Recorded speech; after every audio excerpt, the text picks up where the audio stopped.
Hey, I'm Aaron, one of the founders of Deliver That. I'm John, the other founder of Deliver That. Welcome to the Founders Series. Founders, unite!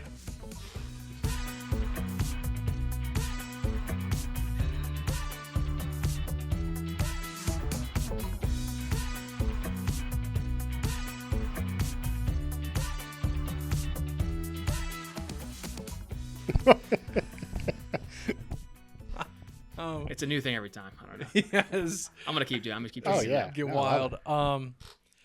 Today's topic, a little more broad. Wait, can we do that again, please? Yeah, go ahead. I have another one I want to do instead. Yeah, go ahead. This is Oh, just LeBron. save it for the next.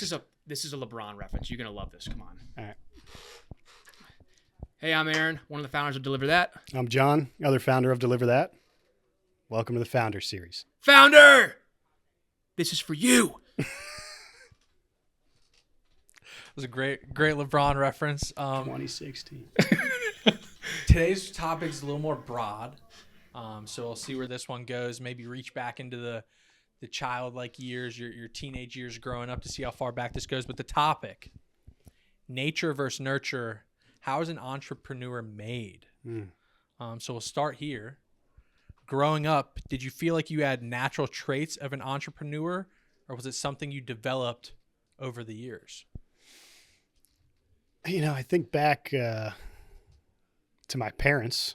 Dad owned those pretzel stores in Philadelphia.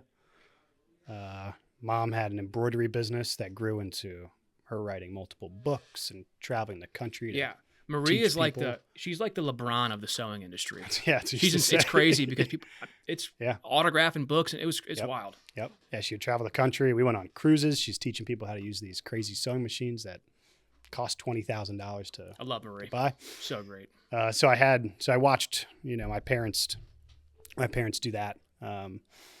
So I think, inherently it was in there and I could see what was possible. And You ever have like a lemonade stand? I Shovel driveways, mow some grass. shoveled driveways for sure. I don't think I ever did lemonade. Never mowed. I hated mowing, so I didn't want to do that. Yeah. But I sold tons of things on eBay, Didn't like mowing grass back in the day feel like took so much longer time than it does today. Yeah. Well, I mean, I also only have a strip. I swear, like I would mow like a yard back in the day, and it'd feel like hours, and now it's like it's the most therapeutic thing. Well, yeah, I didn't need to take pride in my parents' house.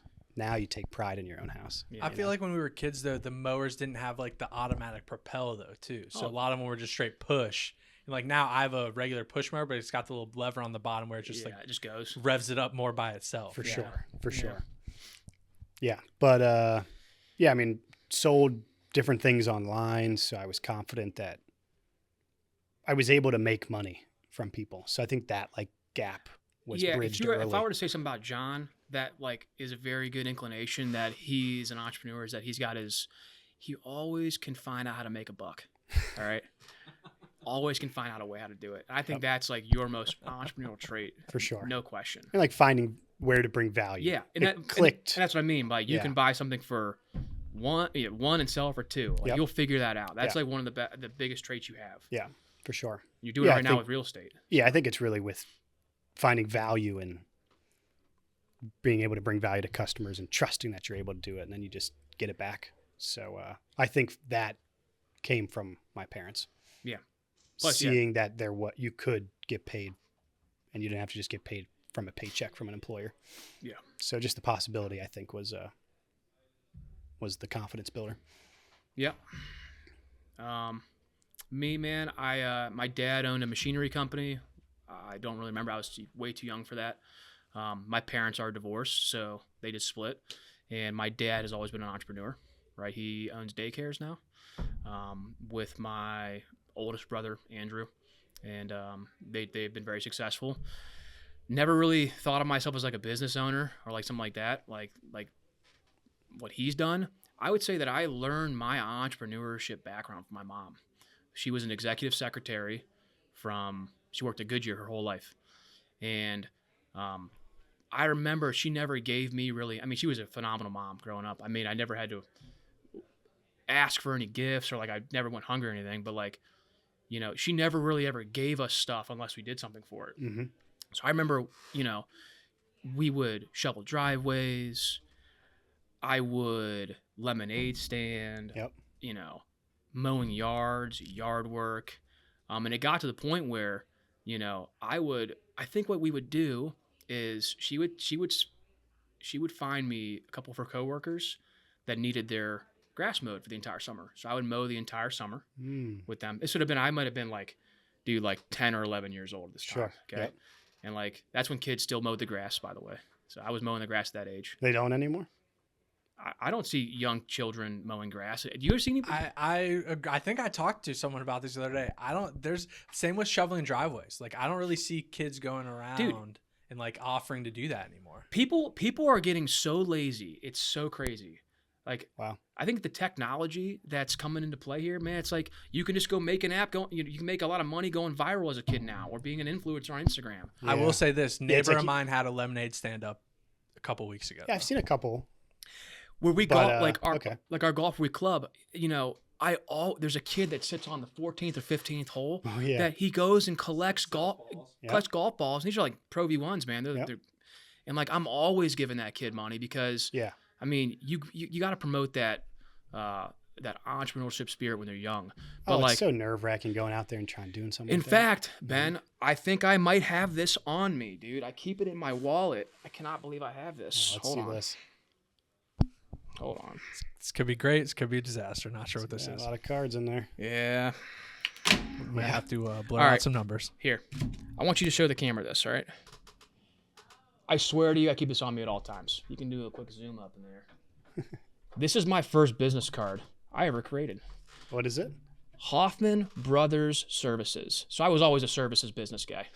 And Hoffman Brothers Service, at your service. Yeah, at your service, because we were just servicing every you service couldn't you tell. could imagine. We were at your service. We were servicing. I wasn't the best marketing person. I just was incredible. Yeah, but I would do the work, right? I would mow the grass. I was the kid that would collect the golf balls and go and sell them on eBay. In fact, a crazy story that I used to do when I was younger, like I like video games. So I'd go wait whenever they did like a big gaming console release. I would go wait, sleep out in front of Best Buy, and like I'd buy like 4 or 5 of them and I'd sell them on eBay. Wow. So like I think that's always been in my blood to be like an entrepreneur, and that is wild. That's awesome. How would if we can kind of just go back to the word of entrepreneurship and the topic of this kind of series that we're doing, how would you define entrepreneurship? Is it more about a mindset for you, or the skill set you have, or a little bit of both? For me, it's the mindset. The skills, No question. The skills, they come second, but you develop skills by having the confidence to go and try it and fail. I mean, all the different things just you and I have failed in. I mean, we stained decks that one summer. I don't even know why people were hiring. I don't even know. Every time we'd finish a job, they'd call us back. Hey, you forgot, this whole section, or I cannot. You forgot to power wash this side of my house. Yeah, you're welcome for that. And granted, at this point, we were in college, and we were doing our delivery business at the time, and they just like, again, we didn't even know what we wanted to do forever. Yeah. So I don't think we even gave a shit, to be honest. No. Mm-mm. I didn't care. Yeah. I didn't care if I got called back. I just got paid more by the hour. Yeah. And it wasn't really that wasn't entrepreneurship as way. We were getting paid by the hour. It's more like a job. So at least for me, I can agree. Like, it's the mindset, right? Like, I will tell you one thing that just does not resonate with me whatsoever anymore is like someone telling me what to do. Yeah. Not in a bad way, right? But I feel like the mindset of being an entrepreneur is like, you're the one supposed to be paving the path, knowing what, where to spend your time and effort. It's like, you don't wait around and, wait for a boss to tell you, hey man, I need that expense report done today. Like that mind has never been there for me. I never thought that way. Yeah. So the mindset leads you to do what you need to do. And it's not a bad thing. Like, right. It's not a bad thing having a 9-to-5 or, a career. No. In the last episode, we talked how difficult it was, and you're going to have to sacrifice. I couldn't imagine having a family when we started this. It wouldn't have happened. Something wouldn't have. Family breaks. It wouldn't have happened. There's no business breaks. It wouldn't have happened. So it's. But Ben, I do think that some people grow into that mindset. Maybe it's someone we're advising a company in Cleveland right now. The guy just left a 7-figure job, and he's like, I just figured out that I'm pursuing this because like he has the drive now to be an entrepreneur. He wants to create. And it could even be the confidence now, because now he thinks he now has the skills. Yeah.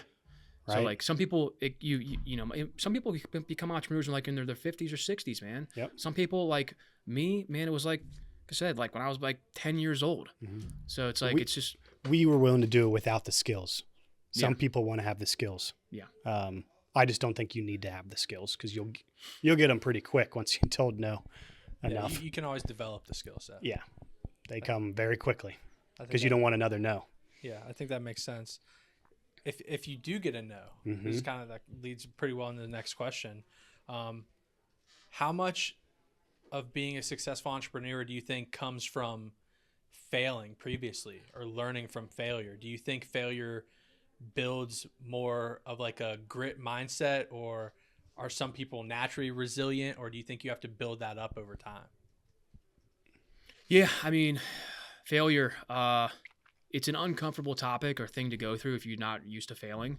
But I think as an entrepreneur, you need to get comfortable with failing, because it's going to happen way more than you think. And failing doesn't have to be a huge, catastrophic No. meltdown, No. right? It's just little things like, oh, I didn't do that meeting correctly. Hey, I didn't pitch my services or product right. Yeah, they said they had this problem, and I didn't even say I was going to fix this problem. I was focused on something else. Mm-hmm. It's just refining what you're doing. Yeah, I mean, and so as an entrepreneur, I actually welcome and embrace failure, because you now know which direction not to go down, right? Mhm. Like, hey, if you're failing on developing a sales process that works, like, all right, change it. Yep. It's not working, just change it. Now you have an actual answer to like, does it work or not? No, okay, let's move on. Yeah. So, but I will say that entrepreneurs, at least first time founders, like it's going to be very intimidating. Right? Failing. Yeah. But like you get so used to it so quickly. Mm-hmm. And I don't know if it's because people will think that, people will judge them for it, which they definitely do. Some do. Sure. But they're just Mhm. jealous of you. But did we Right. fail at on-demand delivery? Sure. You can make 'cause an argument for it. I think you really only fail if you quit, right? Yeah. In the overall business. Failure definitely gets easier and easier, because then you just believe, okay, failure is simply just filtering out the things that you don't want to do, what you just said. I don't know how many times Thomas Edison, like the number, right? But like eventually the light bulb worked, right? Yeah. So it's like he failed. I don't know how many times. So Mhm. like take that approach, right? You want to fail because eventually it's going to work. Good old Thomas. I like my analogies, my metaphors. True founder. Yeah, that's a founder of electricity. No, no, he's a light bulb. I don't know. It is. Last one, and we'll get out of here for this one. This is a little interesting question, I think, especially now you got a child growing up. If entrepreneurship can be nurtured, what can schools or parents do to encourage that mindset from a young age? Doing some form of sales. I mean, after we knocked on doors that whole summer down south trying to sell roofs, I could talk to anyone. I don't want to get super political here, okay? But I think it's very important that children understand what failure is. You don't give them awards for not winning. Yeah.